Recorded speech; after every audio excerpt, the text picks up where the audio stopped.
Hello everybody, and welcome back to Let's Play the Dagger of Amon. Last time we discovered an absolutely horrifying scene of Ziggy's decapitated body and severed head. Still probably the scariest thing ever in all my experience of video gaming, scarier than anything I could possibly imagine. Just something about it, probably just because it scared me as a child, it still traumatizes me to this day, but still one of the things that makes me love this game anyway. So Ziggy is dead, and if you remember near one of the beginning episodes, somebody mentions that someday Ziggy's gonna get his neck broken. Well, technically he did, and that's why I kind of laughed about it when I heard that. Oh man, also, we were hearing more conversations. Seems Wolf and Olympia were talking about murdering the countess. I'm not sure if they were serious about that or if that was just their weird kind of pillow talk. The latter would not surprise me. And we also, of course, find Yvette with every man.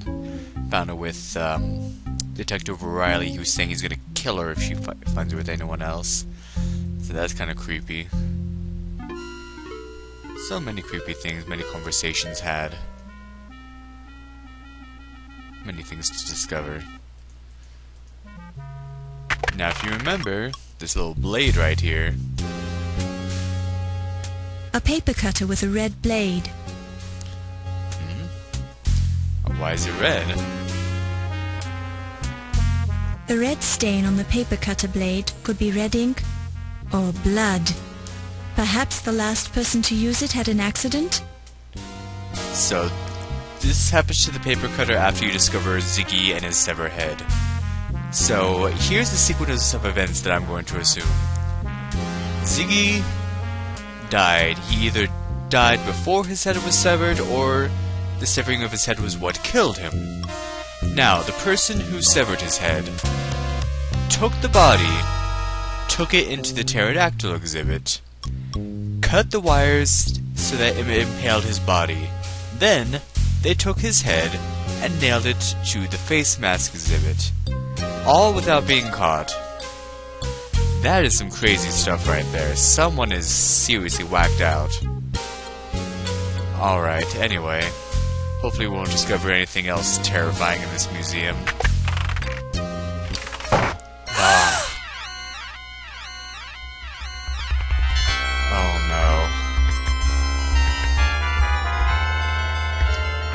Have here. Who has died this time?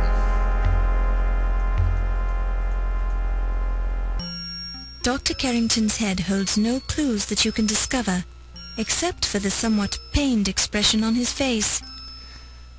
Yes, the president of the museum, Dr. Carrington, has been murdered. Thrown onto his own stuffed porcupine. It's dripping blood. The clock appears to have been broken at exactly 12:04 a.m. 12:04? So this was recent. Countess and Ziggy at 1 a.m. Medieval armor display. Oh yeah, we have to remember that. Oh man. Porcupine quills, which appear to have caused Dr. Carrington's demise as they passed through his body, creating multiple perforations in many of his vital organs. Most likely including his heart. There's blood on the porcupine quills. From their position in his body, you infer that the blood belongs to Dr. Carrington. I would assume so as well. Don't touch it. You don't know it.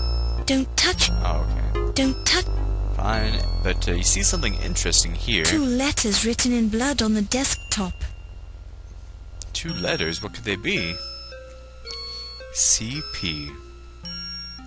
How he was able to write anything in such a state, I do not know. Now, one would assume when somebody writes initials in their dying breath, that it would be the initials of the killer. However, these initials CP, you remember on the bookshelf, there was a certain book called Crime and Punishment. That is what he wants us to look at for some reason. So there's nothing else to find here. Let's leave the body. It is now 12:45. Alright, so... Don't touch. let's find that book. First editions of numerous.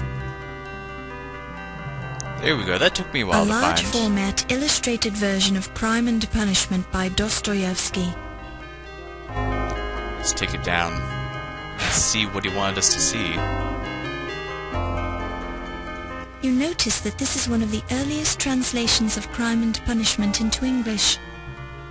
That's pretty awesome. I'd like one of those. The edge of a file folder is sticking out of the book, as if it has been hidden there. Huh. Let's open it up. There's a police file inside. There's a police file hidden in the book. That's what I said. A handwritten note attached to the police file reads, "Remember our deal." Who wrote that? You pick it up and place it in your purse. Well, the one person we know in the police department is Detective O'Reilly. Is it connected to him? You read a police report on the criminal career of one Watney Little, conman extraordinaire. Huh. Didn't, The file contains an amazing list of offences, mostly fraud, conspiracy to commit fraud, and various degrees of larceny. Now, wasn't Ziggy saying that there was a con man in town? At the very beginning of the game, he mentioned this, and it's kind of hard to remember these kind of Glancing things. at the top of the page, you noticed that the investigations were conducted by Scotland Yard. You also noticed that the last entry describes Little's recent escape from Dartmoor prison. Oh, so Scotland Yard, and of course we know that Detective O'Reilly's from Ireland. So Watney Little was British. I don't know why there's two different things of music going on in the background. Anyway. Clipped to the outside of the folder is a small handwritten note that reads simply, "Remember our deal." Apparently this file was provided in exchange for somebody's silence or service. So strange. You admire the wood pulp patterns in the paper. Huh. Alright. Well, let's leave Dr. Carrington. But who's this Watney Little? What does he have to do with who would I assume be Detective O'Reilly, if he is the one involved?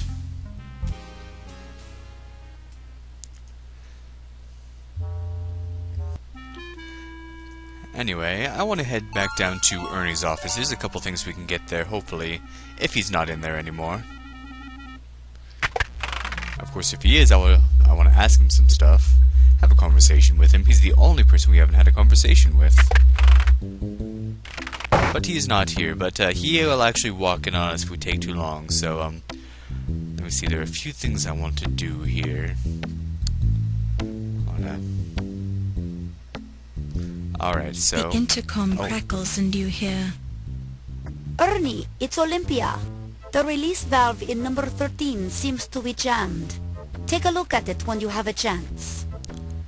Okay, number 13, she's talking about those tanks out there. I haven't actually looked at those yet, but I will, so we'll have to check out number 13 and see what's up. Anyway, you want to take this. It is... a snake lasso.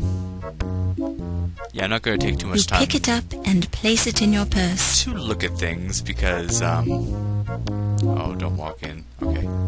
Yeah, he walks in, he'll kick you out. And we don't want that quite yet. You pick it up and place it in your purse. Okay. Now let's look at this. The alcohol vat book. Current vat contents, Alcoholic Preservation Lab. 1. Koala bears. 2. Turtles. 3. Snakes. Okay, I don't know if these 4. are like Hippo. real animals that are in there or 5. they're Ground fake. I don't know. sloth. 6. Skunks. 7. Loch Ness Monster. 8. Ostrich. 9. Lemmings. 10. Unicorn. 11. Creature from the Black Lagoon. 12. Rats. 13. Warthogs. So we're looking for warthogs. 14. King Edward of Daventry. That's a reference to King's Quest, another Sierra game, which I would like to play for you guys sometime. It's a really fun game. One of those newfangled intercom units. And This appears to be a large button on the wall. let's press it.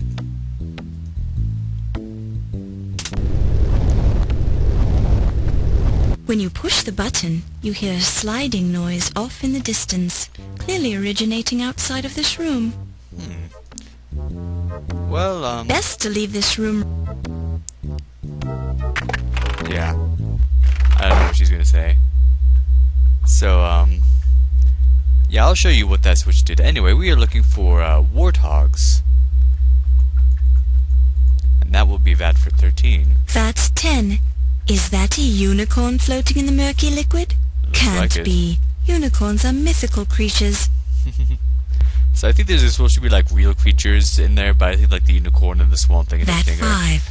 A large, hairy Jokes. creature with at least one huge claw is floating in the murky liquid of the vat. Ugh. That 14. There's a vaguely humanoid shape floating in the murky liquid.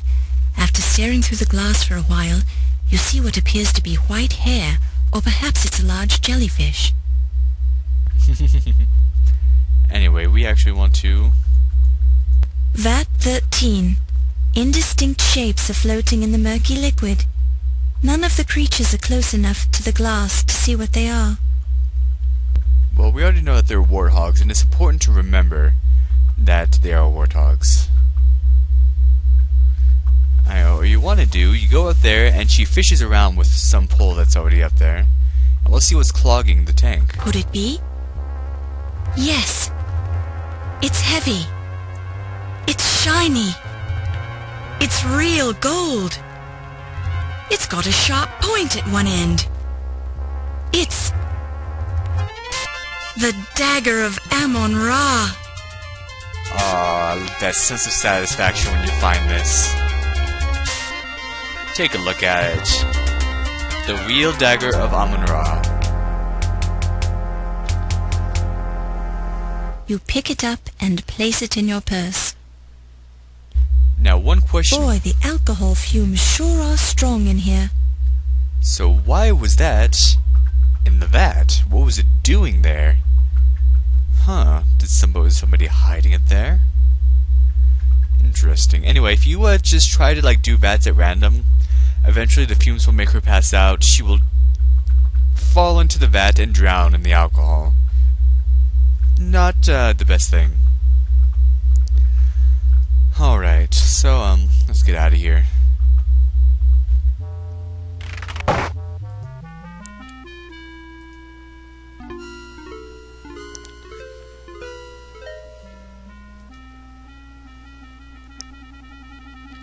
And what we want to do, since we have those pliers now, there's something we can do. You remember this. Wait till it shines. Inspect. Okay, I have to wait till it... There we go. You can take the pliers and get that key. With careful use of the wire cutters, you manage to remove the skeleton key without damaging the Bosch painting. Alright. So we have a skeleton key, but what does it go to? Not going to find that out for a bit.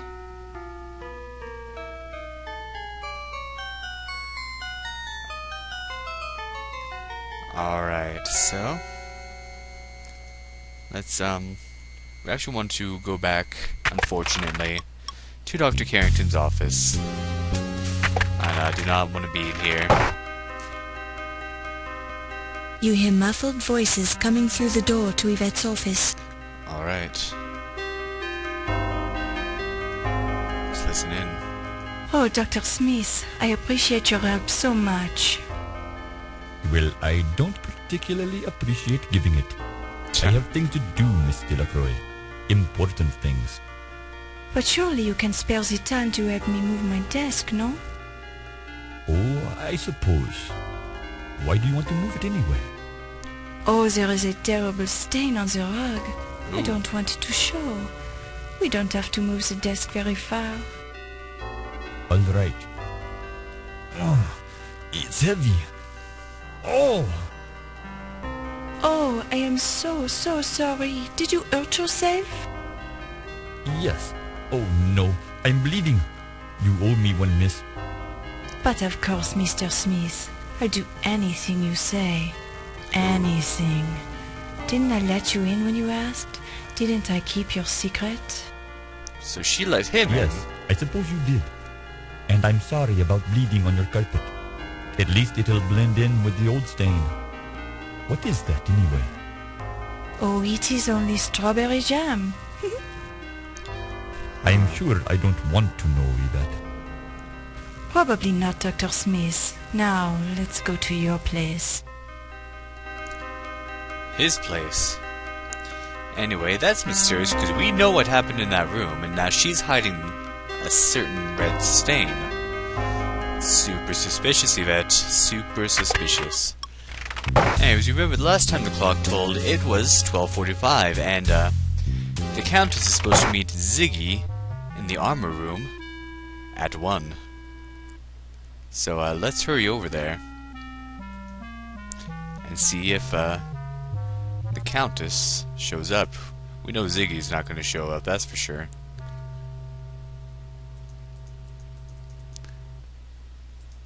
Alright, past this body. Now what you want to do... Oh, hello, Countess. You actually want to hide behind here. And it is now 1 o'clock. And here comes the Countess, and what is that she's carrying?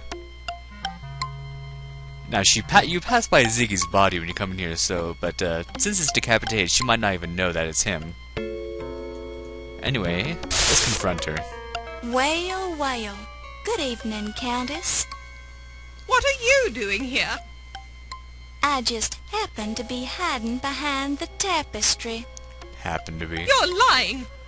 How could you tell? Nobody just happens to hide behind a museum tapestry. And nobody just walks around inside a museum late at night with paintings under their arms. Very true. Paintings? Oh, you mean these paintings? I just found them laying around on the floor and I picked them up so no one would step on them.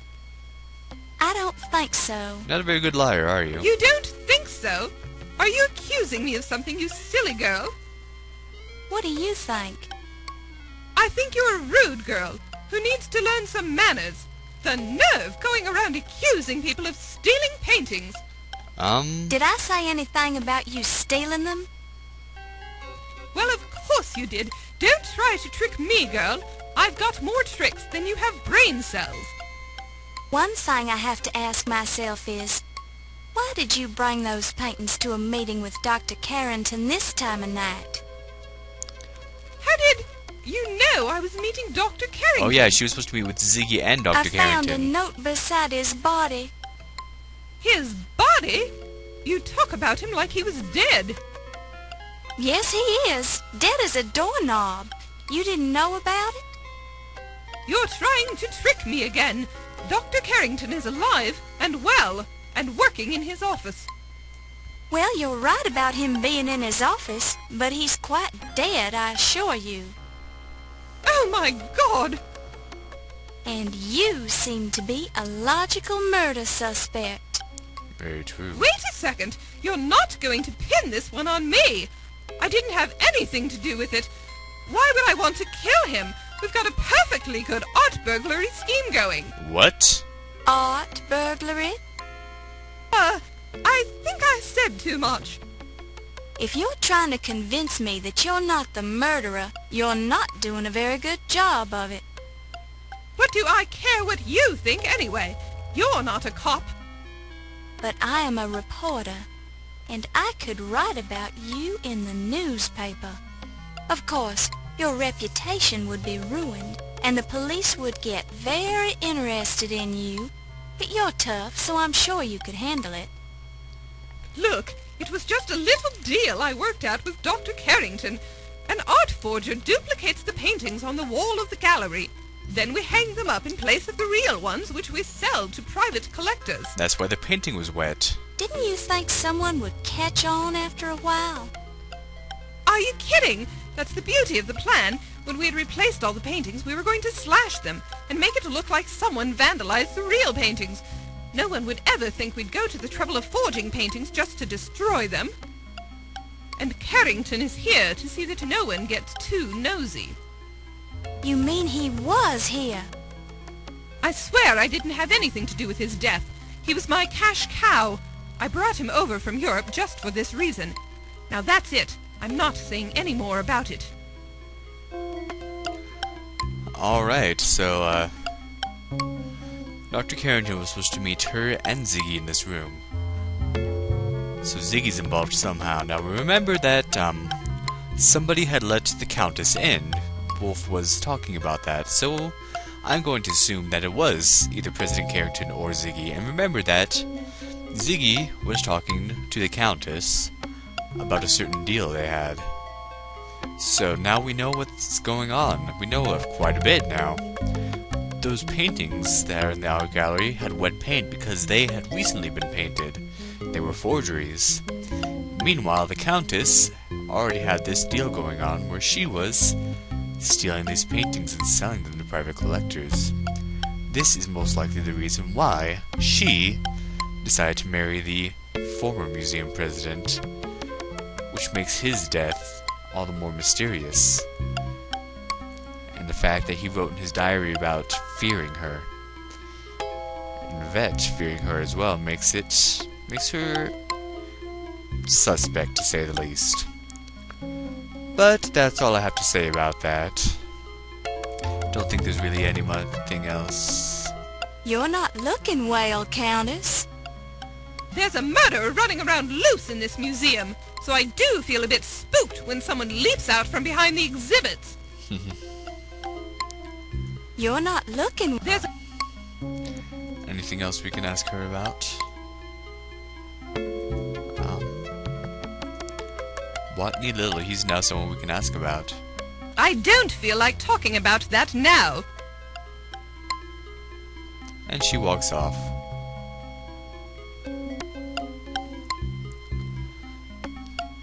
So, who is Watney Little? What does he have to do with all of this? He's a con man, and that Ziggy was talking about before. And does he have anything to do with Detective O'Reilly?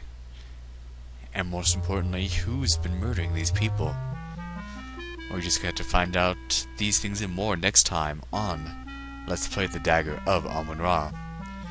Thank you for watching, and have a good day.